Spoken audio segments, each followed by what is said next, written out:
He loved the step over as He well. loved the step He was over. moving like 2008 Man United Ronaldo. That's what out I'm there. saying. Yeah, Okay, that's too far. yeah. It's too far. I didn't know who you were going to end with, but not Ronaldo. But you know, as an Arsenal fan, the low block, it's You gotta love it. It's the beauty of the game, mate. That's the beautiful game. Low block, goal on the counter attack. Give me King Kai banging a goal. You put him under Mikel Arteta, you're looking at one of the best left wingers in the world. You heard it here first. Yeah? You heard it here first. I failed as a footballer, and so do 99.9% of people. The only difference is I got a podcast. My opinions must still matter. This is the Failed Footballer Podcast, your shortcut to everything and anything you need to know about the World Cup 2026.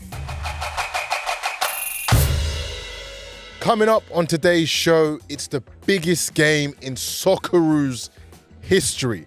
Beat Paraguay, you go through. Lose, you might be out. And draw could see both teams going through, but we don't play for draws around here. Harry Kane, cursed by a Ghanaian witch doctor. We'll get into that one. Ronaldo has become the first player to score in 6 different World Cups. GOAT conversations are back up and running. And my mate Nick Stav, the most passionate Arsenal fan that I've ever met, decent ball knowledge, joins us on the show. Trust me, you don't want to miss out on this one.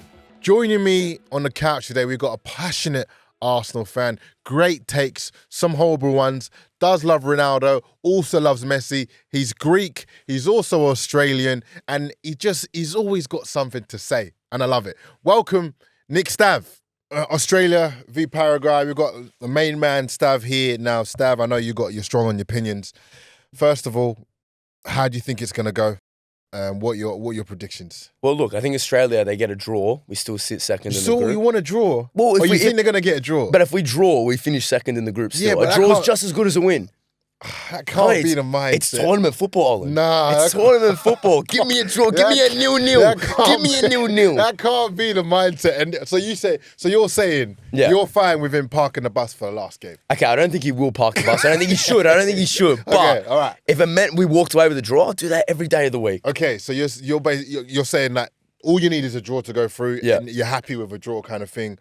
What was it? The assistant coach did say, he said he doesn't think Australia's good enough to play for a draw. So they're definitely going to play for a win. That's good. But what should we be worried about with Paraguay? You know, like they've had 1 win, 1 draw, and a loss, I believe. Yeah, so look, they lost to USA. They got pumped by the USA. Mm-hmm. But in all fairness, you got to look at that Turkey game. They went down to 10 men and held a clean sheet without Miggy Almiron in the field as well. Yeah, defensively they do look really. They look like they're going to be a hard team to break down.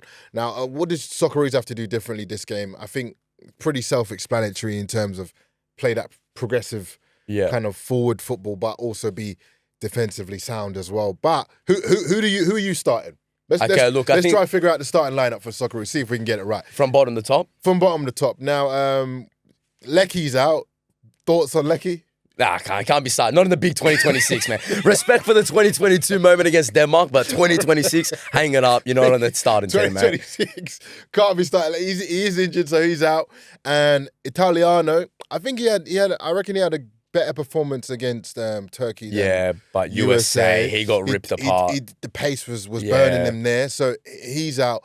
Who do you think starts right wing back then if he's going to go similar positions? We don't have much options, but I think when Jason Guerrier came on, he played like a right-sided centre back, but he could put in a stint at right wing back, more defensively, more defensively versatile. Yeah. So maybe him at right wing back. Yeah, I'd do that. Could be a start. Now Harry Suter, Sakati, and Boss are all on yellows, so they're going to be obviously starting, but that's something that for the Socceroos to think about 100%. For the next game, if they do win, hopefully they do win, that those players could be out, no? Yeah, definitely. Look, if they pick up that second yellow, they'll be out for the round of 32. And look, Jordan Boss, Chakati, and Harry Suter are probably like one of our top 5, top 6 valuable players in that team that we need out there. So look, and that might play into Australia being a bit not like as cagey in defence. They might like let a player slip. And Enciso, if he finds space, he could bag against us. That's true, man. I don't know too much about Cisse. Talk to me about him. Enciso, man, he's a baller. Yeah, he scored like 2 goal of the season contenders in the Premier League 3 seasons ago against I think against Chelsea and against City. that must be Chelsea right. then signed him up and then like started loaning him out to clubs. He was like, one of those players. Yeah, I think he was on Strasbourg last season, but mate, he's a tricky Let me player. see what it looks like. Yeah, he played Greece in like a friendly before the tournament. I'm like, okay, let me watch Paraguay versus Greece. Mate, he ripped apart Greece. Oh. Not that Greece. This is I think this was goal of the season. Oh, watch the knuckle on this shot from behind. God. Absolute worldie. And he's not doing it against pretenders. That's against Man City. Although I do hate that team. He's a baller. So my ball knowledge there is horrendous because I should know who this guy is. That's someone to look out for. He's definitely a player that he looks like he can create chances. He can score from outside the box. I'm assuming he plays like a 10 or can drift into those wide position roles. He's a player to watch out for. So, all right. So we're going to go with Gary. We're going to go Gary or maybe right wing back. That's going to be our starting wing back. Centre half. I'm going to go Harry Suter in the middle, Sakati to the right. Yeah. To the left of the centre half. Well, look, Cam Burgess was our starting left centre back the last 2 games. He did cop the own goal against the USA. There's not really much you can do about that. When I watched it back and I've said, listen, if you let it go, it's a goal. He lets it hit him. He can't do much about it because it's come at him so fast. But would you still start him in there? I think you got to start him. I think people looking at Lucas Harrington, the youngster. Apparently Barca are looking at him. Yeah, bro. All like big teams in the world are looking at this man. Like that shows he's got talent. Yeah. But to throw him in a game like this, in a must result, really. That's kind of sink or swim, isn't it? Exactly. And you know what, mate? If one of those centre backs in Harry Suter and Chakati do pick up a yellow and he's forced to step in, I think that's different. That's fine. But I wouldn't play him just for the sake of it in a game like this. So I'd go Burgess. Burgess and then wing back, obviously Jordi Boss. I think he's been, one of the better players for Australia in this tournament. He's quality going forward and going back. It's just crazy how fast he is. I'm pretty sure he hit one of the top speeds he did. In the whole World Cup. So I think he's like Premier League bound. Like he's you just he goes Prem I soon? think that style of left back that's just got so much power, pace, it's just bound for the Premier League, I think. It is because you can fit into any system. Do you know what I mean? Yeah. They can play you as a fullback, just a conventional fullback, or you got the wing back position as well, so you can kind of float in and out of that, and that is just along up and down that path is just it's sought after these days. So Jordi Boss, pick up Jordi Boss, and then let's go to the midfield. Are they playing with a 2 at the moment? Yeah, they're playing like 2 kind of 6s at the moment. Metcalf. Metcalf was played as like a wide 10, right, in that first game. Yeah, the starting 2 was Ocon and Aidan O'Neill. Ocon killed it in that first game. I really liked Ocon. He kind of got bullied, I think, in the first half of the USA game, but he got the foothold of it in the second half. I would go with Ocon and I'd go with Aidan O'Neill again, just to hold the ball a bit. Yeah, and then moving into that front 2 or front 3, I reckon. Obviously, he can't go Lex. He can't go Lex. No. It's got. Aaron Kunde has to start. Yeah, 100%. No, 110%. He has to start, and then Volpato. You reckon Volpato starts? I want him to start. Yeah. I want to see, like, he almost broke the record for the amount of touches made by an Australian player in the World Cup. I'm pretty sure. I think he had most dribbles completed. And that was in 30 minutes. 30 minutes. Yeah. I said this about the last game. I just liked seeing a player who was an Australian player who was just not just a box-to-box kind of midfielder who just known for just work rate.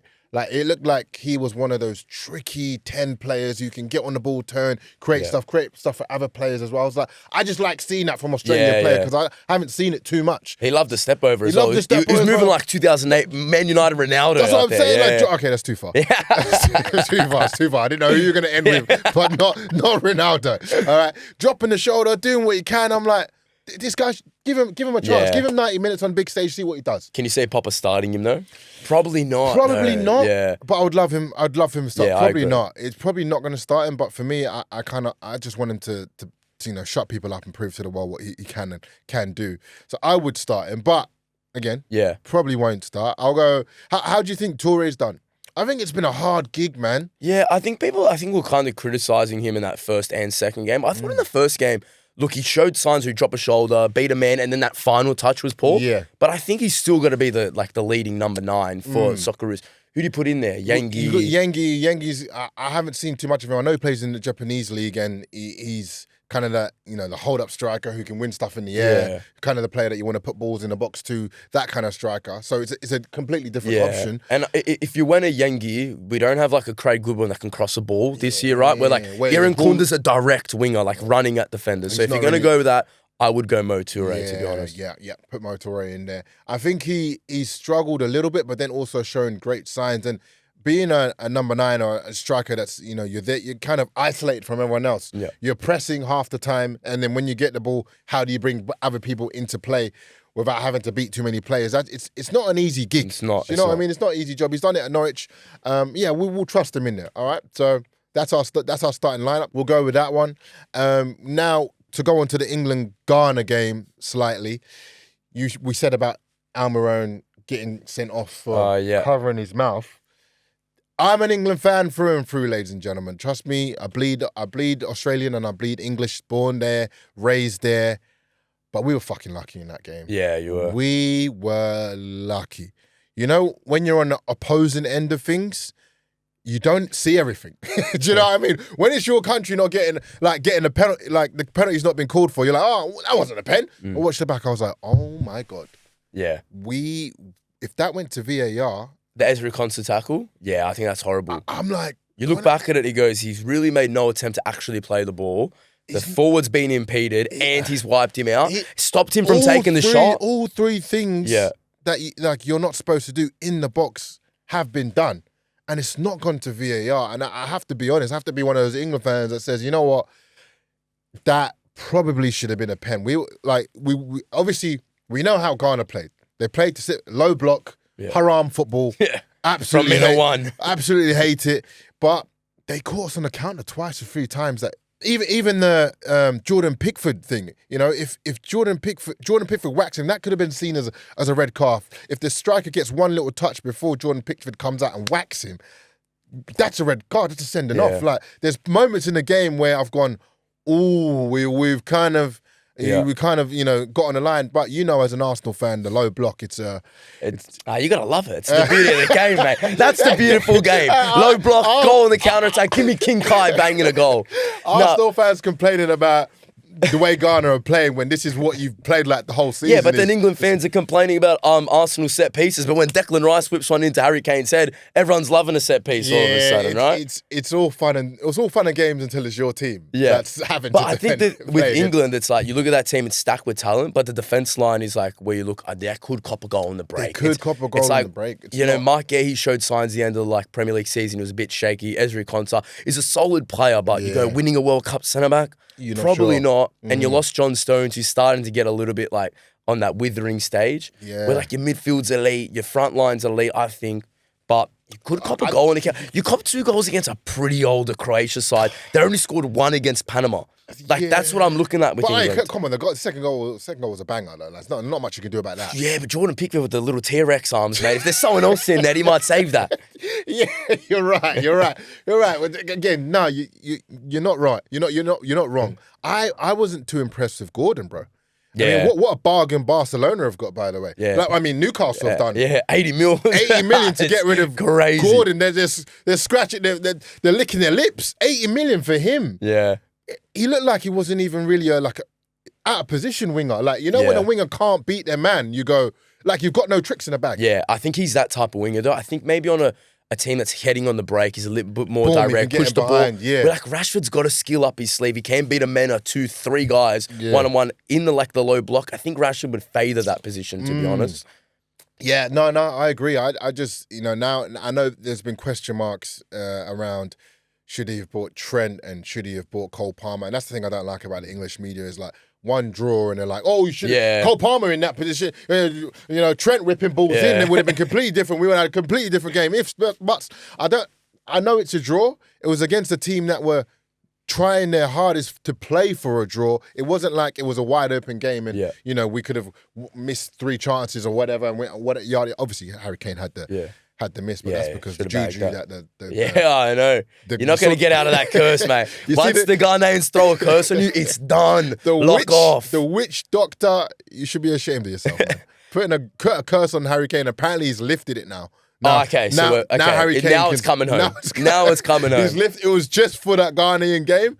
I've never seen Harry Kane miss a chance like that. In a long time, he hasn't missed a chance like that. So, I mean, curses, as far as curses go, who knows? And I wouldn't get too up on the draw, right? Like, you look at last World Cup, Argentina lost to Saudi Arabia. Like, teams do drop points. I'm pretty sure England last World Cup drew to America in the group stages. Yeah, we dropped now, still like an elite side. Look, they're going to get out of the group, most likely top it. Start judging it once he gets around the 32 onwards, if I'm being honest. Yeah, no, I'm agree. I'm 100% with you. Now, the GOAT debates, it's going to be something that's always up in the air. I feel like you're more of a Ronaldo guy. Me?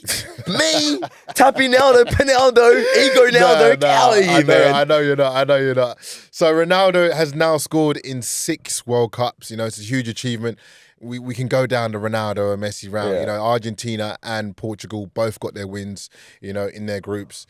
But one was against Uzbekistan. How do you say the name? Uzbekistan. Uzbekistan. Well, there you go. That's how you know. I don't even know how you fucking say the club. Uzbekistan.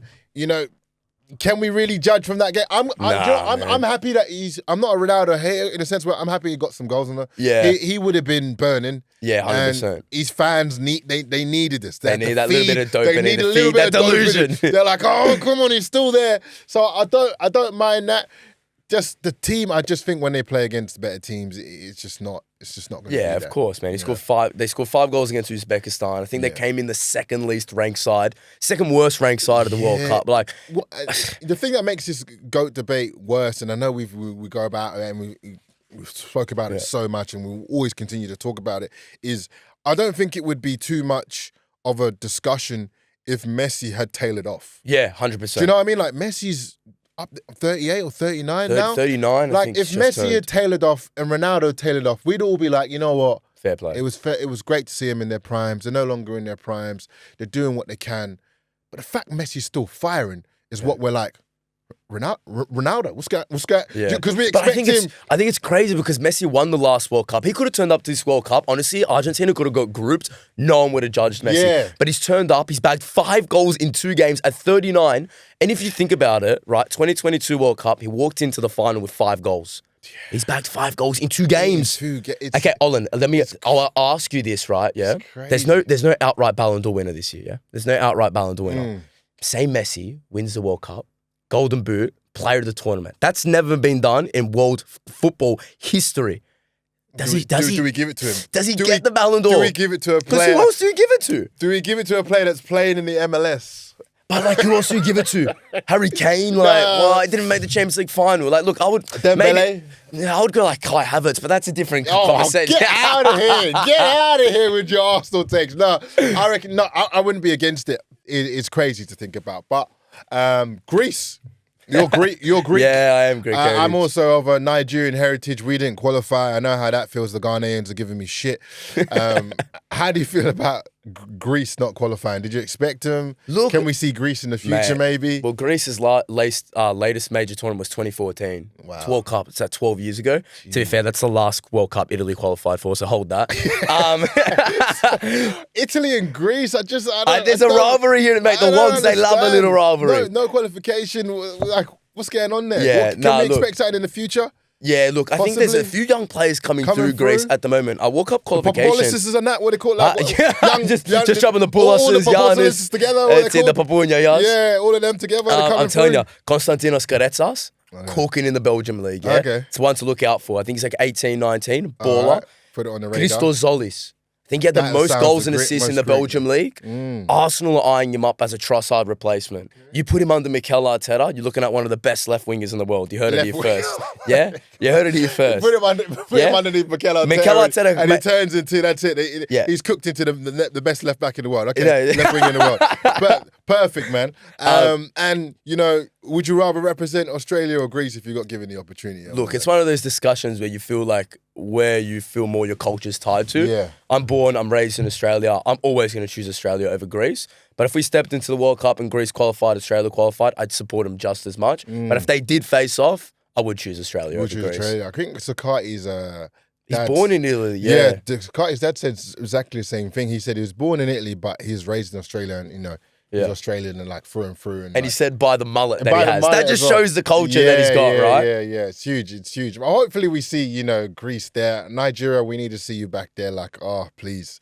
My dad's been in bits because we haven't made it, and there's no all we're known for now is a tracksuit. So we'll see. Always a drippy kit. Yeah, always a drippy kit. We don't even get no drippy Nigerian kit, even if we don't qualify. No, that's something. How's it been for you covering the World Cup? You know, your majority of your content, if you haven't watched Stav's content, is football and football crazy and Arsenal crazy, and it's wonderful stuff. Make sure you go check it out. But how's it been for you over this period? Because it's like the casual fan now is all in your comments, whereas before you just get the passionate ones. Oh, it's nuts, man. The amount of people that come up to me just dropping horrendous takes. It's nuts, man. Egregious takes. You do get some crazy takes, don't you? Like, man, you're hearing like people saying like Ronaldo's still got, like, bro, he's not 27 years old, man. He's 41. Then I'm hearing people like say like Messi's got an ego because he scored 5. Bro, in what world does Messi have an ego, right?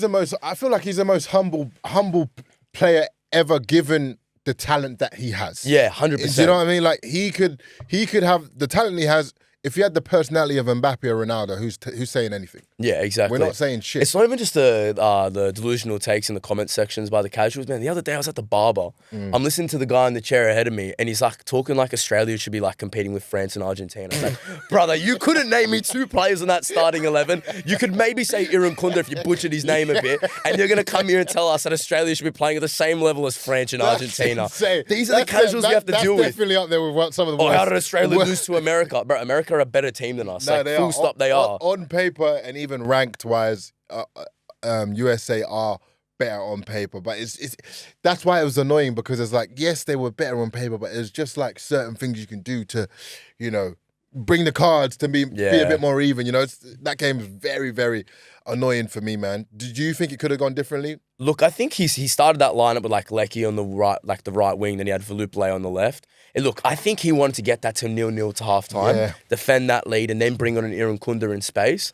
But look, Lecky and Valuplay, I think we've started to like help the fullbacks. That's what I thought. I thought that area was what we got cooked at the most, man. They dragged in our wingbacks and they sliced us down the flanks. You're playing against Poch, man. Yeah, they are so well coached. I agree. You're playing against Poch. This is a Premier League level manager who knows exactly the tactic to bring the wing back out of position, to create space, to put the centre back in the position where he didn't even have Pulisic in those areas. He didn't even have Pulisic. So I was like, damn. And then once they did that, 2-0 down at halftime, you're never coming back, I think. I think maybe 1-0 was doable, but then we copped that goal late in the first half. Which again, you know, penalty calls. I've watched back, you know, Aussie fans, I have watched back the penalty calls, and they could have been given. They could have. I agree, they could have, but if we had to rely on those, then we haven't done the right thing. But the World Cup, they haven't used VAR a lot for those. Like you said, the Ezri Konsa tackle. So what I heard about, and I was listening to some referees talking about it as well, they basically said with VAR and penalties, the penalties that you know, sometimes you see soft penalties given. Yeah. They're basically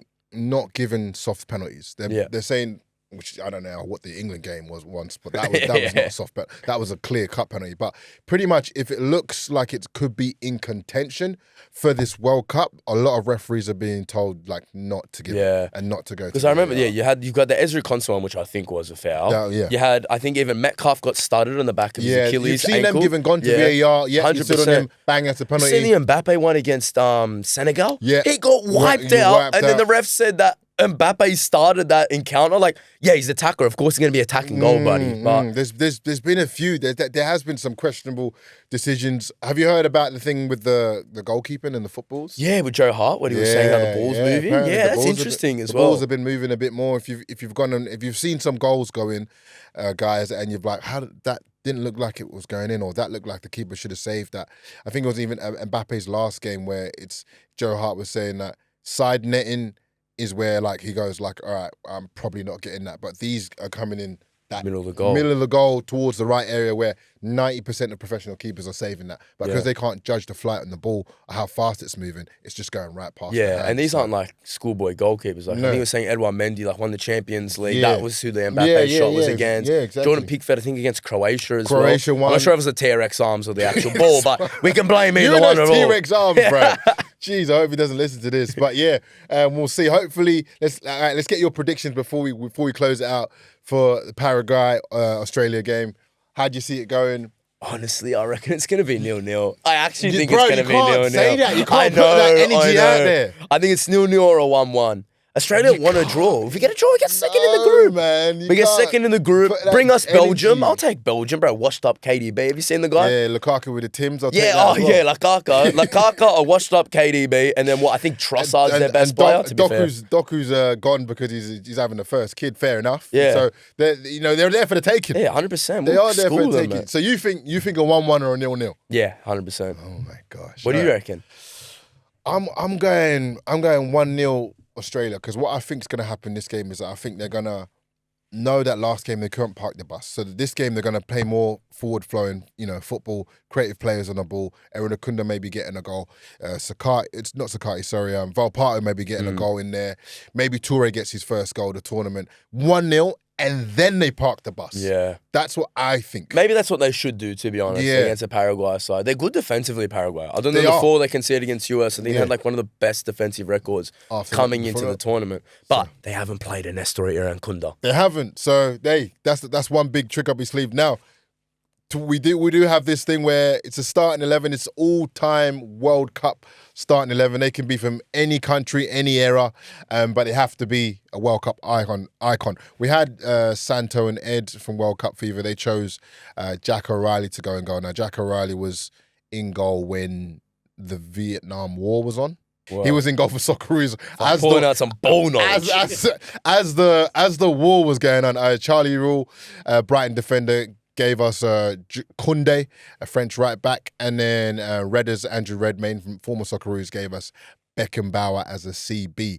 And then we also got Liam Stapleton, who, presenter for Ben and Liam on Chris Radio, gave us Zidane as the centre mid. So that's who we have at the moment. I think, what position should we do? Oh, yeah, let's give him a love that. But I kind of know, even forwards, I know where he's going to go. Nah, you know what? It's going to go too easy. You're going to go too, typical, Messi, or you'll go, I'll give you one, right? All time, right? All time I'm going to go World left Cup. wing, and I'm going to say he's already the greatest World Cup player of all time, and that's Kylian Mbappe. Oh. Kylian Mbappe. He's two goals off the record after Messi. Nah, he is him. I reckon he breaks it or equals that record at this tournament at 27. You got to think about it. I think at 19 had already won the World Cup, scored in the World Cup final, the second teenager to do that since Pele. Yeah. 2022 World Cup, scores a hat-trick in the final, golden boot. If penalties go the other way, he wins 2 World Cups in 2 World Cups. If he walks away with this World Cup, I guarantee he's the greatest World Cup player of all time. Yeah. Put him as striker then. Put him as striker. Put him anywhere. Yeah, build a team around him. I can't argue with that. The fact that this guy, it feels like only yesterday he was like a 19-year-old bursting onto the stage, and now he's like 27. Yeah, I know. Look, he hasn't got a Ballon d'Or or a Champions League. I hear that. But we're building a World Cup team. To be fair, for France, he is that guy. Yeah. And he always has been that guy. There's been a question of him. It's obviously when he's playing for PSG, yada, yada, all that. But when he puts on the France shirt, different, man. You just know that guy is playing at 110% and he can score at any point in time. Like that goal against Iraq. He just gets outside the box, left foot, bangs. Boom, bang. This is it. That's weak foot, talent. Doesn't matter. So yeah, I like that. That's a good one. Stav, thanks for joining us. We appreciate the chats. We'll definitely have to get you back on. We love your takes, man. We'll see you again. That's it. No worries. Hey, when Australia win the World Cup, we'll come back to me. So you're not coming back on, pretty much. Cheers, mate. Big thanks to my man Nick Stav for joining us. We'll be back Monday with post-match analysis of Oz v Paraguay game, and we will also debrief on the England-Panama game. I'll be joined by Socceroos and Premier League winner Robbie Slater, which I'm excited about. Until then, keep the group chat alive, and we'll see you next time. And yeah, do the admin for me. Like, follow, and wherever you get your podcast, just don't miss out on an episode of the Failed Footballer podcast. The next one's out on Monday. Big thanks to Road for backing us and making me sound way more professional than I actually am.